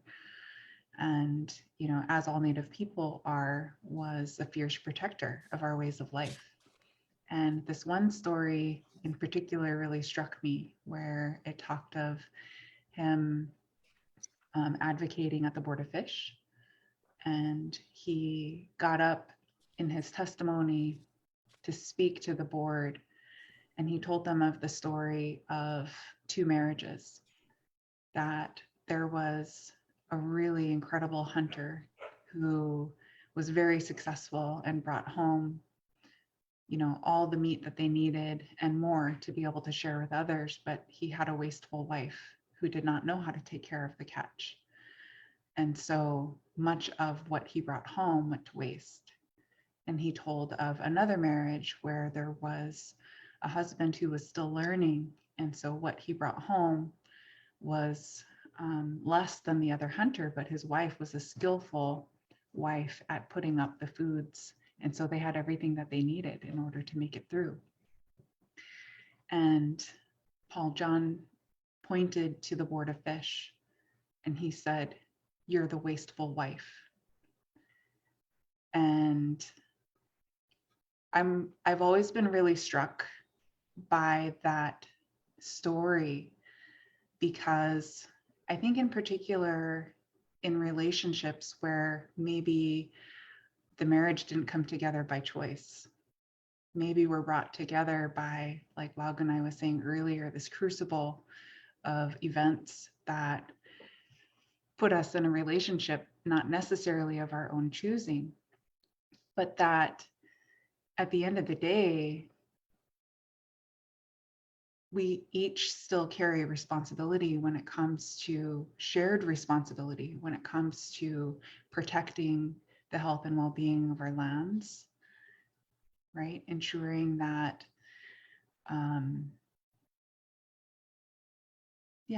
ensuring that we continue to be protectors. And so one of the things that I was thinking about, and maybe Danika, maybe this is something that you can speak to, as Tom, you were sharing about kind of some of the efforts within Alyeska moving forward. I was reflecting on a thread that I'm hearing throughout this conversation, that is how little Alaskans know about this history. And so I would love to hear more about what Alyeska is doing within the company itself to be a good relative to Native people, what the company is doing to help ensure that those who work for your company do know and understand this history, and that it's something that is a cultural value, I guess, of Alyeska, to be in good relationship with Native people. And what does that look like? I think Tom started the conversation a little bit talking about the cultural attributes that have been brought to Alyeska from Native Alaskans, I think is something that has been now woven into the culture of the company. But it's such a great question, and it's so important, I think, for the commitment that the company has made to, or the pipeline has made to Alaska, continues to grow and continues to be a strong relationship. I love that story that you just told. I think I'm probably going to use it myself in some future talks to continue to try to encourage my team, my company to respect and work hard on the relationship to make sure that it's a strong one. I reflect back on the question that Liz asked a few minutes ago about how do you have those, what were some of the aspects of the difficult conversations that were had years ago that brought us to where we are today, and some of the solutions I think that group of people came up with to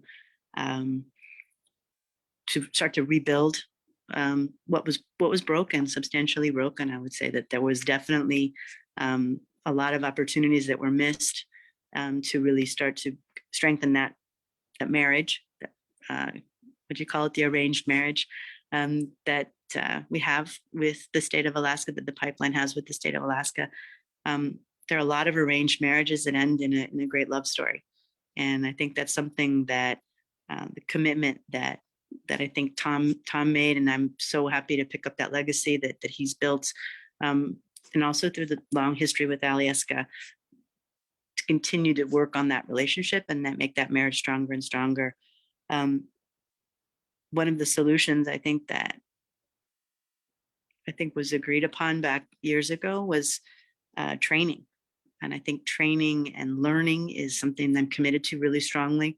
And again, I talked a little bit about the internship programs, but I forgot to mention last week I was up maybe it's 2 weeks ago, in Fairbanks, touring the pipeline training center that Alyeska helped Senator Bishop build back years ago, and still continues today to fund a lot of the training needs at the pipeline training center. And it's something that it's the old saying about teach a man to fish and he can eat for life, but give him a hot lunch and he only eats for one meal. I think the training opportunities that Alyeska has to commit to continuing to provide for our partners, Native Alaskans, is something that I'm certainly not going to, I won't drop that ball. It's very important. I hold it near to my heart. So the analogy that you used about the marriage and continuing to work on the marriage, I think that's, all of us know that marriages aren't easy every day. Sometimes there are some difficulties, but you continue to work through them and have those hard conversations and continue to nurture them. It's a win-win for everybody. Yeah, goodness, geesh, Danika. I think, kind of talking a little bit more about what that relationship looks like and how it's stewarded today is also really important. For us at First Alaskans Institute, the role that our leadership played working through that difficult point when that part of the act, the agreement, wasn't lived up to by the pipeline. It could have ended in litigation, Yeah. right? It could have ended in litigation, but a decision was made to instead come together and have a conversation and continue to have a conversation, which led to what Willie was sharing earlier around, kind of the agreement and, kind of brass tacks around, around the endowment that is part of First Alaskans Institute now. Mm-hmm. And through that, and through the support of the other part of that kind of agreement was an ongoing relationship. Yes. To be stewarded on behalf of all Alaska Natives, and not just along the corridor, and not just within the industry, but comprehensively for Alaska Native peoples. And And what does that mean today? Like, how does that relationship look today? And you know, one of the things that I think is really, you know, important to note, as Iġġiaġruk said a little earlier, was around, you know, the trustees have stewarded the endowment so that we can focus on advancing Alaska Native ways of life, advancing self-determination, living, loving, and knowing who we are as Native people, helping people understand and better know and be informed about Alaska Native people by Alaska Native people, and on being good relatives. And that's the focus of the work that we do at First Alaskans Institute. And a part of that work is in the stewarding of this unique relationship with the owners and with Alyeska. Yes. And so what does that stewardship of a relationship look like? And I want to ask each of you to weigh in on this, because you're each a part of it in different ways. And I want to make sure that people have a chance to understand kind of the spectrum of how you see that. So I'm going to go first, Tom. go first. I think probably the largest part of it is continuing this conversation and committing to that continued conversation. This is like I said, I've been looking forward to this for a while, but you've taught me a lot tonight that I didn't know. And I'm learning a lot just in this conversation, but also in previous conversations. So for me personally, it's something that needs to continue, but I think also for my company, for my team, for all of my colleagues, it's a continued conversation that is critical, I think, for the health of not just the, I'm going to use the air quotes, the marriage, but also the continued legacy of not just the pipeline, but how it potentially could impact the whole community. So we're working on our long range plan right now, but I'm looking at 5 years. And hear you talk, it's a 10,000 year long range plan. I was talking to Sherry Beretta last week, and she was telling me that she's working on her long range plan that's 100 years. So what? Wow. And it's, again, the perspective is totally, for me, a new thing, but I love to learn about it. And I'm something that I treasure. I think that relationship is something that we as a pipeline company, we as an, really a kind of a fundamental critical part, I think Willie was saying, of Alaska, is something that we're not going to forget how important that is. So 2 words, continued relationship, continued conversation. Yeah. So Liz, I mean, to your question, what she said, right? I agree with all that, right? So 2 other things. You mentioned this, relationships take effort. The biggest challenge, not the biggest, a challenge, I had 2 ideas. One is people have to continue to make the time. Relationships work on engagement and conversations, like you said, and sharing meals and sharing problems and working through them. And a lot of times there's a struggle to get the right people at the table to spend the time it takes to work your way through some of these problems. So it seems to me that will be one of the keys to success going forward on both sides here. And the other thing, and it's not within your bandwidth, but Liz, I mean, Alyeska, I think, is remarkable and somewhat unique, and the relationship certainly with First Alaskans is. But I would tell your success story more. You kind of mentioned expanding. I've been pleased to see my old organization, the Coast Guard, striving to get better in kind of a similar space, and they have very few folks that actually are grounded in the state. They tend to rotate people around on a national level. But you have I think it's like I told Brent, you have a model here of how things can work. And I wouldn't hesitate to tell your story so that more people can, adjust but emulate in some way this kind of model and get feedback and always give us feedback, us being, I'm speaking, give Danika feedback on how it's working and stuff. So I'm not in that seat anymore, but I think it's well worth the effort. And it's the long range planning thing. At least when I left, there were hashtag 40 more.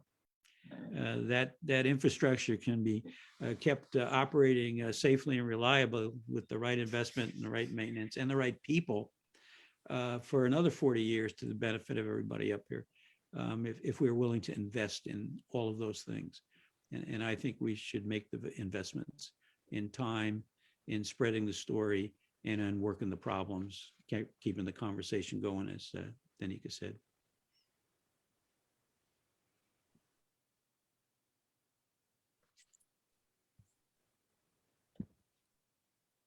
I agree with everything you guys have said.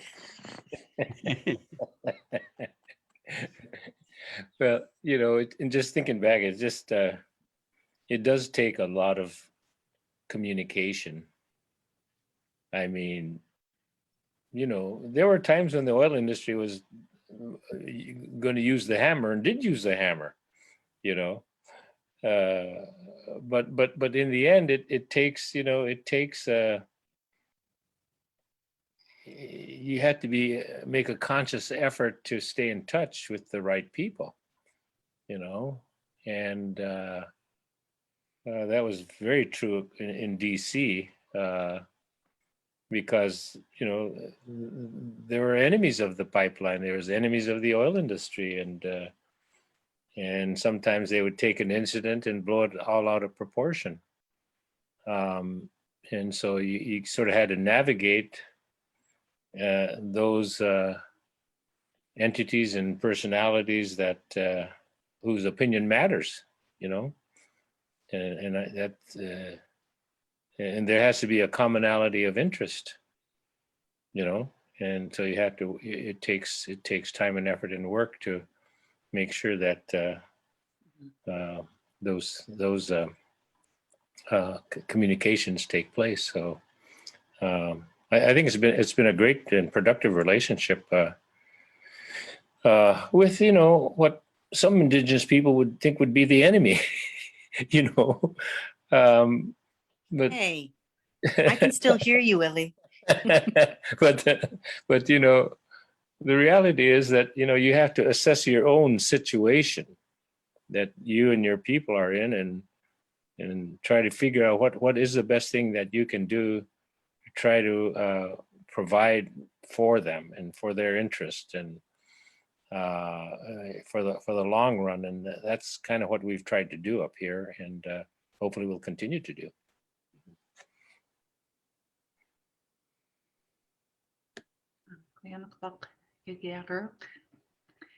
As we're rounding the final loop, the final lap of this conversation already, the time has gone by incredibly quickly. We wanted to offer each of you an opportunity for any closing comments you may have, anything that you wanted to make sure to share. Danika, we'll start with you.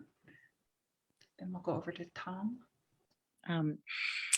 Yes, kind of been waiting all night to say again how honored I am to be part of this. We are having a owner committee meeting in May, and at May 10th, I think May 11th, for the first time in several years. I think since Tom, you left, we're having dinner with First Alaskans, and I'm really excited about that opportunity to meet you guys in person, but also to introduce you to the new owner representatives for owner companies. And it's something we kept touching on it kind of around the edges about education, but looking forward to the opportunity to educate these new owner representatives and owner alternates on the history of how important our relationship is with Native Alaskans. So it's something I'm looking forward to. The second thing to make note of, we're kicking off this year our planning for the next right-of-way renewal. So I think mentioned it to Willie earlier, but it's something where we have an opportunity to further strengthen our relationship and further strengthen our commitment to Native Alaskans and to our programmatic, say, employment of Native Alaskans. So two kind of exciting things that are on the horizon right here that speak toward strengthening that relationship and continuing to lean in and make sure that it's healthy at all times and that we are getting the best out of each other. So thank you very much for this opportunity tonight. Again, I'm super honored and looking forward to continuing the relationship. And that's all I have to say about that. I don't have anything really to add. I appreciate the opportunity to be engaged in this kind of conversation with you all again. Just a wonderful part of my life was the time I had at Alyeska, and despite all the issues and that come up from time to time. So that's a very strong affiliation for me and certainly for my family and the people I got to work with there. That just kind of, if you're in a leadership position, you all know this. It's like you don't get anything done by yourself. You got to set other people up for success, and if they're successful, they'll carry it. And I just love that aspect of it, and I just encourage you to keep it going. In the face, the industry will face more opposition, and climate change is a big issue, and yet the key to climate change may be keeping this industry going in order to fund the kinds of things you do to make the environment a little healthier for all of us, and to walk that forward. So relationships like this that can help the understanding of where Alaska Native peoples are and where the industry is at the next point in time, or you mentioned renewal there, Danika.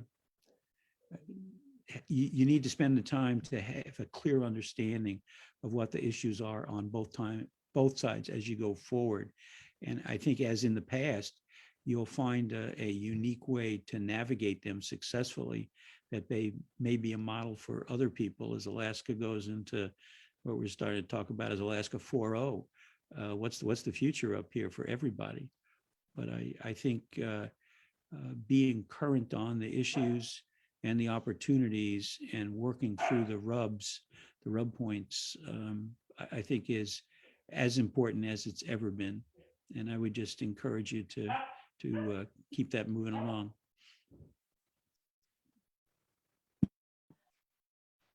I'd like to thank the Admiral for sticking around Alaska and not getting on his yacht and heading off into the Pacific somewhere. And then if there's any outfit I'd like to be on the right side of is the CIA. So I'm glad you're here. I got your back, Willie. Yeah, I join my gratitude with all of you for this conversation.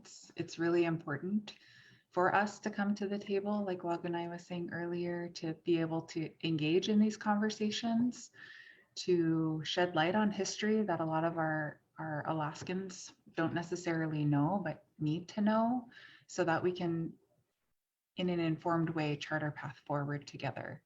Danika, I heard you committing to making sure that the TAPS owners and employees of Alyeska understand this history, and that it's something that's brought into the organization as important history to know, and that there's honor given to relationship with Alaska Native people. And that's really critical. So I appreciated hearing that. And that sharing that history, something that we so often find as Native people, as Indigenous people, is that so often the burden is on us to educate on that. So the more people that we have helping lift that, I think is really important, and operationalizing how important it is to be in respectful relationship with Native people is critical. I was thinking about something that one of our incredible fierce advocates shares, Melanie Binky from my home region. You know, she shares that when you have Alaska Native people at the table, the result will be superior. And so I want to encourage that, continuing as we move forward, that we ensure that Native peoples always have a place in the decisions that are made on our lands, and that the decisions that will be made will be superior as a result. Not just Native people who agree, right? Our people are fierce protectors of our lands and our waters, and we always will be. And we are not monolithic. We have lots of ideas about protection of our lands and waters. And you know what? That's a strength that we have in Alaska. And so the more that we bring our people and our diverse ideas and thoughts together, like I was hearing Tom talking about earlier, the stronger our results will be, and the better we're able to lift up that shared responsibility that we have to care for and protect the land and water. So with that, I'll hand it over to Loganai. It's been a pleasure to be here with all of you. Iñupiaq. Yeah, Ganesh Chish Hawa,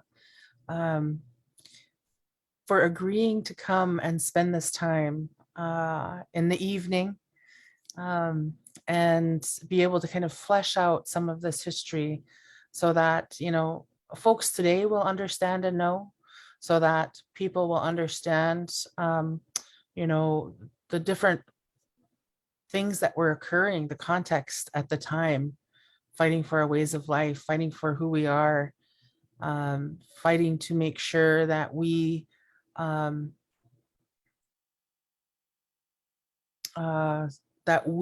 as Native people do not have further diminishment of our rights, of our lands, of our waters, of our relationships with one another. And we're so diverse here.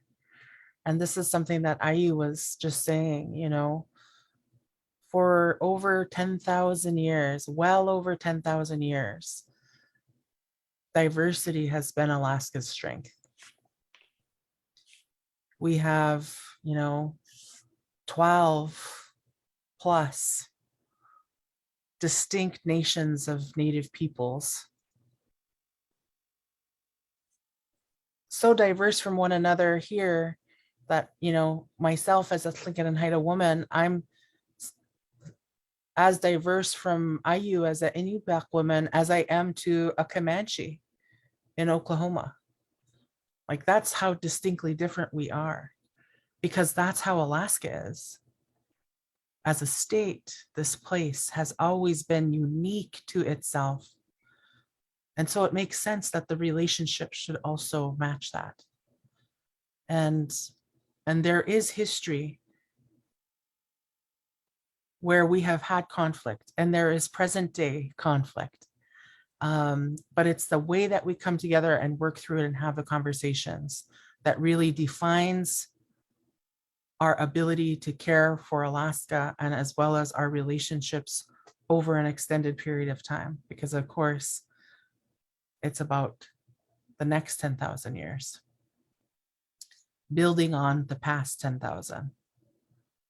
And so this relationship is important and unique, and a lot of people don't know about it or understand it. And I'm sure we're going to open the door to lots more conversations and opportunities to continue to share and work together. So I just really appreciate your time. Appreciate your time away from your families to help share some of this history. Tom, please give Sheila our best. Danika, I hope your sports, your athletes enjoyed their dinner, and we're looking forward to coming and spending time with you in your home when we have the annual meeting between the TAPS owners and our trustees.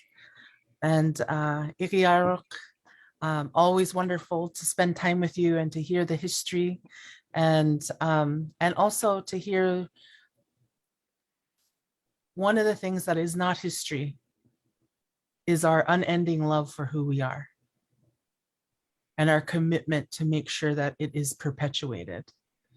And it doesn't matter the accolades, the titles, or the positions or the employment at all, but rather the heart for our people. And this is the leadership that our trustees bring around our table. So Hawa so much for being here tonight with us. And with that, we're going to say good night to all of our audience that joined us for this discussion, for this coffee time, and we'll see you again at the next one. So keep your eye out for that, and take care, everyone. It's so exciting that we're at the transformation out of this pandemic. So hopefully we'll be in person soon. So good night, everyone. Good night. Good night.